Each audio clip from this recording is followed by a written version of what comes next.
અરવલ્લી જિલ્લા ઉદ્યોગ કેન્દ્રના પ્રોજેક્ટ મેનેજર સામે ગંભીર આક્ષેપ થયા। કોંગ્રેસ યુવા મોરચાના પ્રમુખે વિડીયો વાયરલ કર્યો। પ્રમુખ આશુતોષ રાઠોડ અને પ્રોજેક્ટ મેનેજર ફાલ્ગુન પટેલ વચ્ચે તૂતુ મેમે થઈ। સબસિડી અને પેન્ડિંગ અરજીઓ દબાવી રાખવાનો આરોપ લાગ્યો। લોકોની સહાયની ફાઇલો દબાવવાના ગંભીર આક્ષેપો થયા। અધિકારીએ ગેરવર્તણૂક કર્યાનો કોંગ્રેસનો આરોપ હતો। યુવા પ્રમુખે કલેક્ટરને પત્ર લખ્યો છે। જિલ્લા ઉદ્યોગ કેન્દ્રમાં વહીવટી ગેરરીતિઓની તપાસ થાય એવી માગણી કરી છે। જૂનાગઢ જિલ્લાના કેશોદ ખાતે સરકારી ટેકાના ભાવે ઘઉંની ખરીદી શરૂ થતાં જ વિવાદ ઉભો થઈ ગયો। ખેડૂતોનો આરોપ છે કે સારી ગુણવત્તાવાળા ઘઉંને રિજેક્ટ કરવામાં આવે છે, જ્યારે નબળી ગુણવત્તાનો માલ સ્વીકારવામાં આવે છે।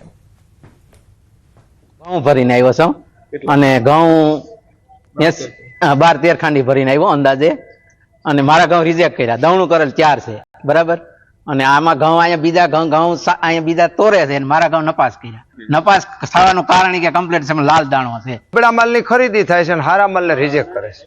તકલીફ આ તો માવઠાનો માર પડ્યો, ગેરુ ઝાકરનો માર પડ્યો, સરકારને ખબર છે, નિગમને ખબર છે, કંપનીને ખબર છે।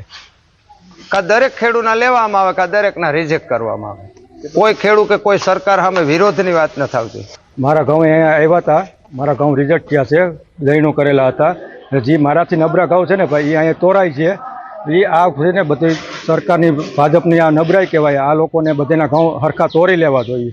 એ ખોટું છે। અમે વ્યવસ્થિત ગ્રેડિંગ કરી સેમ્પલિંગ કરીને માલ લઈને ખેડૂત માથે ઊભો હોય છે સેમ્પલિંગ કરતા હોય ત્યારે। બીજા ખેડૂતનું સેમ્પલિંગ થાય ત્યારે પણ એ લોકો જોતા જ હોય છે કઈ રીતનું સેમ્પલિંગ થાય છે। સેમ્પલિંગમાં ક્રાઇટેરિયામાં જે લોકો નથી આવતા એના જ ઘઉં રિજેક્ટ કરે છે, બાકી બધાના લઈ જ લે છે।